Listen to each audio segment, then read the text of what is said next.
Good morning dear students. मैं Ayodhya Prasad Mishra, assistant professor BEd संकाय संतुल सीदास PG college Kadipur Sultan. Dear students, आज हम अपने इस यूट्यूब वीडियो की कड़ी में कलकत्ता विश्वविद्यालय आयोग या सैंडर कमीशन के अंतर्गत सैंडर आयोग की प्रमुख सिफारिशों एवं मूल्यांकन के विषय में चर्चा पर चर्चा करेंगे।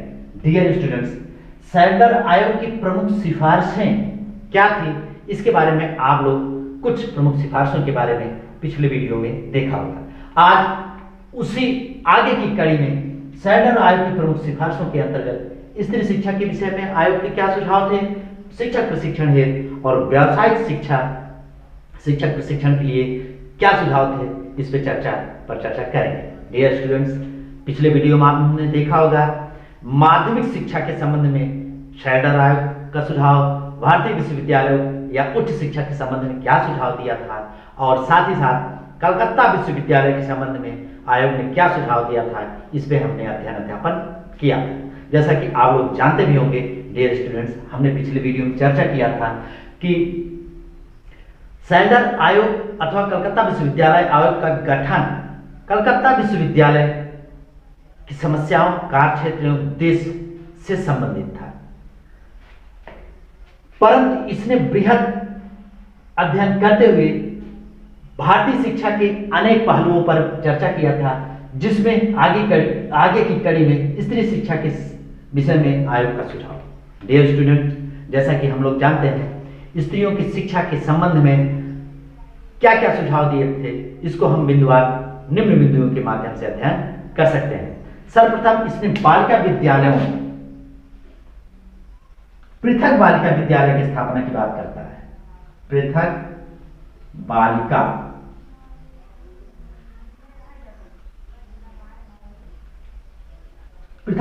विद्यालय की स्थापना की बात करता है।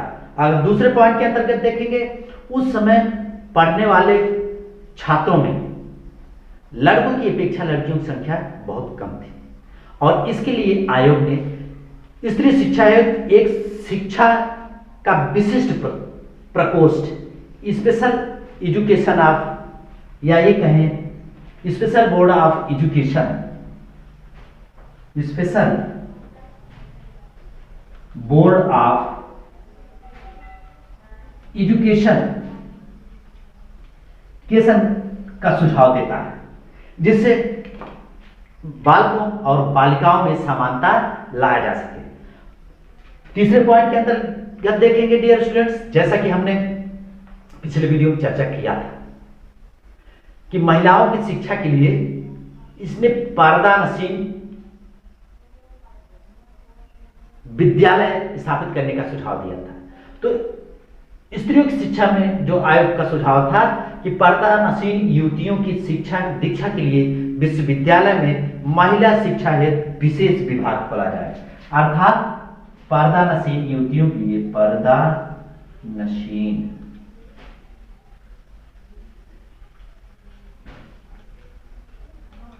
युवतियों की शिक्षा के लिए विश्वविद्यालय ने अलग से महिला विभाग खोलने की सिफारिश या सुझाव कलकत्ता विश्वविद्यालय आयोग ने किया था, और यह भी सुझाव दिया था कि जिन स्थानों पर या क्षेत्रों में पृथक बालिका विद्यालयों की स्थापना में समस्या आ रही है, वहां पर सशिक्षा को एजुकेशन की व्यवस्था की जाए। अर्थात कहने का तात्पर्य, जिन स्थानों पर बालिकाओं के विद्यालय स्थापित करने में समस्या आ रही हो, वहां पर कोई एजुकेशन शिक्षा की व्यवस्था किया जाए। डियर स्टूडेंट्स, अगले सुझाव में बुर्के व पर्दे में रहकर शिक्षा प्राप्त करने वाली बालिकाओं के लिए पर्दा स्कूल स्थापित करने की बात करता है। पर्दा स्कूल स्थापित करने की बात करता है, जिससे पर्दानशीन युवतियों के लिए अलग से शिक्षक कार्य किया जा सके। डियर स्टूडेंट्स, इसके बाद महिला विद्यालयों में भी प्रशिक्षित महिला शिक्षकों की उचित व्यवस्था का सुझाव दिया था। कहने का मतलब प्रशिक्षित महिला अध्यापकों के लिए भी सुझाव दिया था। प्रशिक्षित महिला शिक्षक का सुझाव दिया गया था, जिससे स्त्री शिक्षा में गुणोत्तर वृद्धि हो सके। डियर स्टूडेंट्स, स्त्री शिक्षा के विषय में आयोग के सुझाव को हमने निम्न बिंदुओं के माध्यम से अध्यापन किया। नेक्स्ट पॉइंट में देखेंगे शिक्षक प्रशिक्षण हेतु सुझाव।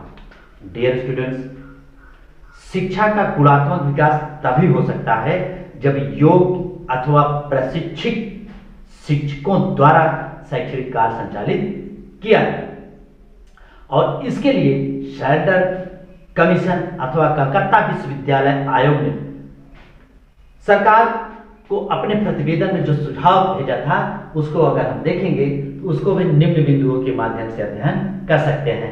नंबर 1, प्रशिक्षित शिक्षकों की नियुक्ति की जाए।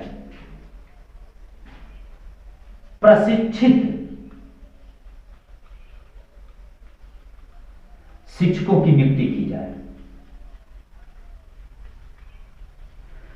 अर्थात अभी तक जो परंपरागत शिक्षकों की नियुक्ति की जाती थी, अब उसके स्थान पर प्रशिक्षित शिक्षकों की नियुक्ति की जाए। और साथ ही साथ डियर स्टूडेंट्स, जो ढाका में आवासीय विश्वविद्यालय खोलने की चर्चा हमने किया था पिछले वीडियो में, ढाका और कलकत्ता विश्वविद्यालय में शिक्षक प्रशिक्षण विभाग की स्थापना की जाए, अर्थात शिक्षक प्रशिक्षण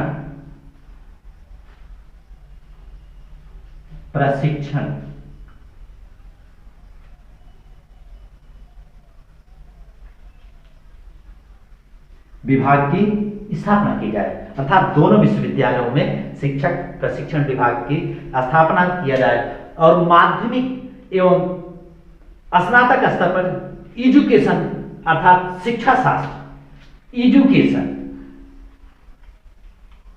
एजुकेशन विषय की शिक्षा की व्यवस्था की जाए। कार्य का तात्पर्य माध्यमिक शिक्षा अर्थात इंटरमीडिएट और स्नातक ग्रेजुएशन स्तर पर एक शिक्षा शास्त्र नामक नए विषय का शैक्षणिक कार्य संचालित किया जाए। साथ ही साथ महिलाओं के लिए भी महिला प्रशिक्षण की उचित व्यवस्था का सुझाव दिया था। महिला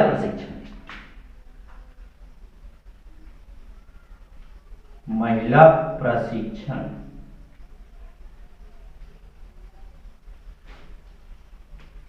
की उचित व्यवस्था करने का भी सुझाव दिया था।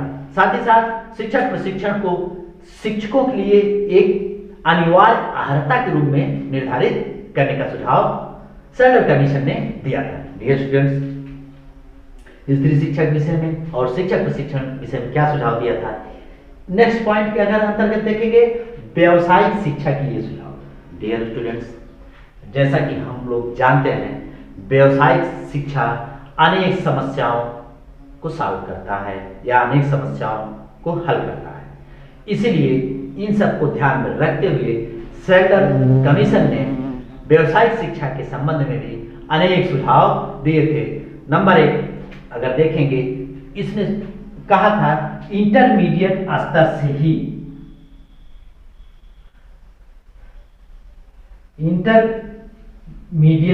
से ही व्यावसायिक पाठ्यक्रम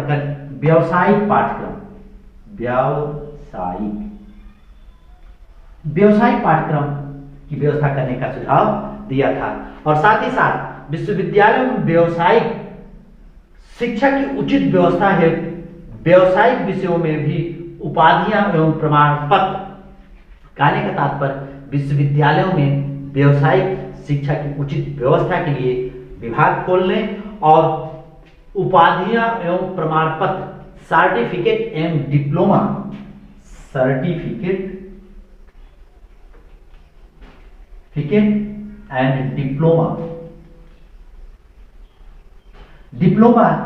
प्रदान करने की व्यवस्था का भी इसने सुझाव दिया था। साथ ही साथ व्यावसायिक विषयों और परंपरागत विषयों को समान रूप से महत्व दिया जाए, अर्थात सैडर आयोग ने सुझाव दिया था जो अभी तक परंपरागत विषय पढ़ाए जा रहे हैं और व्यवसायिक विषय पढ़ाने की संस्तुति की थी, इसके लिए दोनों विषयों को समान रूप से स्थान दिया जाए। डियर स्टूडेंट्स, नेक्स्ट सुझाव में प्रत्येक विश्वविद्यालय में वैज्ञानिक विषयों को प्रयोगात्मक अर्थात प्रैक्टिकली ट्रेनिंग दी जाए, अर्थात प्रयोगात्मक प्रशिक्षण भी देने की बात या सुझाव सैलर आयोग और अथवा कलकत्ता विश्वविद्यालय आयोग ने दिया। डियर स्टूडेंट्स, स्त्री शिक्षक विषय में सुझाव, शिक्षक प्रशिक्षण के विषय में सुझाव, व्यवसायिक शिक्षक के विषय में क्या सुझाव दिया था।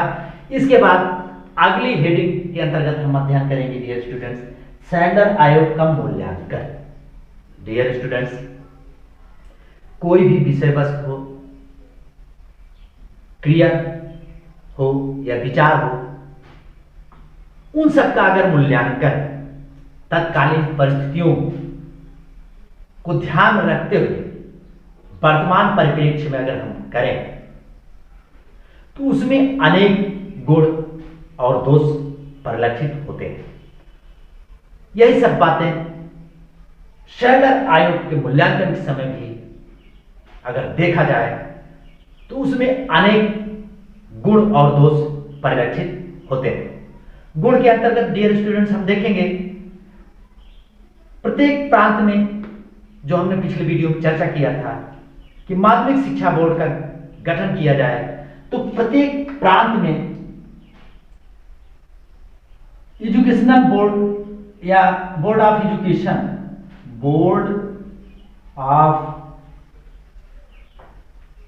एजुकेशन का गठन किया गया, जो इसका अगर देखें ये प्रकार से गुण था। डियर स्टूडेंट्स, इसके पश्चात इसने विश्वविद्यालय और माध्यमिक शिक्षा के विषय में सरकारी नियंत्रण कम करने पर अध्ययन किया था और सरकार को सुझाव भी दिया था। इसके लिए विश्वविद्यालयों पर सरकारी नियंत्रण में शिथिलता बरती गई। कहने का मतलब सरकारी नियंत्रण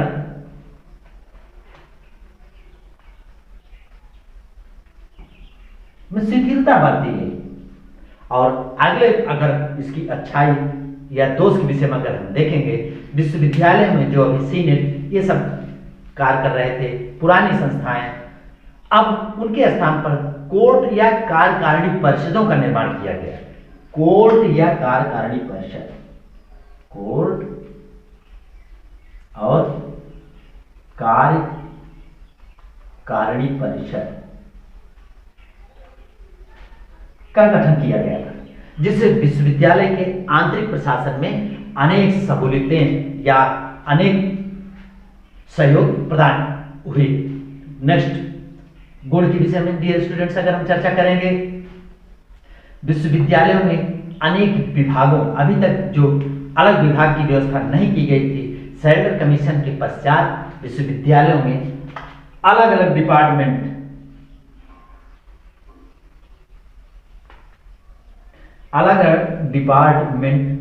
खोले गए, जिससे अलग अलग विषयों, अलग अलग व्यवसायिक विषयों, अनेक विषयों के विभाग खोले जाने से उन विषयों के अध्ययन, अध्यापन, कार्यान्वयन, डायरेक्शन आदि के विषय में अनेक सहूलियतें प्रदान की गई। डियर स्टूडेंट्स, विश्वविद्यालयों में व्यवसायिक शिक्षा की उपयुक्त व्यवस्था की गई, क्योंकि हमने व्यवसायिक शिक्षा के विषय में जो सुझाव पढ़ाया था उसका परिणाम ये हुआ कि विश्वविद्यालय में व्यवसायिक शिक्षा की व्यवस्था की गई। व्यवसायिक शिक्षा की उचित व्यवस्था की गई। अगर आगे इसके और गुणों के बारे में अगर गिने तो अनेक गुण दिखाई पड़ते हैं, अर्थात स्त्री शिक्षा हेतु जो प्रयास किया गया था उसके बारे में भी अनेक परिणाम सामने निकलते हैं।